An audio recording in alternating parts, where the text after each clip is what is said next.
Hello YouTube family, Radhe Radhe, जय माता दी। हम आपके बीच में कजरी गीत लाए हैं, सुनिए। गाना पसंद आएगा तो प्यारा सा कमेंट जरूर करना। जय माता दी।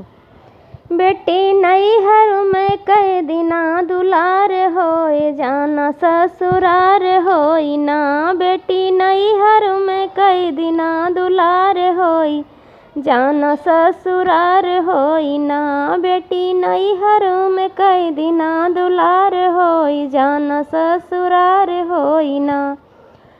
बाटू नैहर की प्यारी मम्मी पापा की दुलारी, बाटू नैहर की प्यारी मम्मी पापा के दुलारी, मम्मी पापा के दुलारी, मम्मी पापा के दुलारी। बेटी गवने की रतिया तोहार होई जाना ससुरार होई ना। बेटी गवने की रतिया तोहार होई जाना ससुरार होई ना। बेटी नैहर में कई दिना दुलार होई जाना ससुरार होई ना।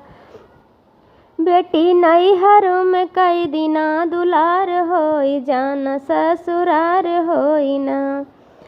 अइहे ससुरु तोहार लइके डोलिया कहार, अइहे ससुरु तोहार लइके डोलिया कहार, लइके डोलिया कहार, लइके डोलिया कहार।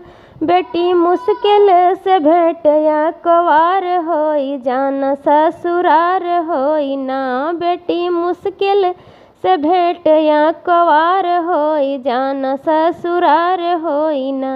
बेटी नैहर में कई दिना दुलार होई जाना ससुरार होई ना। बेटी नैहर में कई दिना दुलार होई जाना ससुरार होई ना। मिलिहे नया परिवार उनका रखिहा संभारी, मिलिहे नया परिवार उनका रखिहा संभारी, उनका रखिहा संभारी, उनका रखिहा संभारी। बेटी ससुरे में सजना के प्यार होई जाना ससुरार होई ना। बेटी ससुरे में सजना के प्यार होई जाना ससुरार होई ना। बेटी नैहर में कई दिना दुलार होई जाना ससुरार होई ना। बेटी नैहर में कई दिना दुलार होई जाना ससुरार होई ना।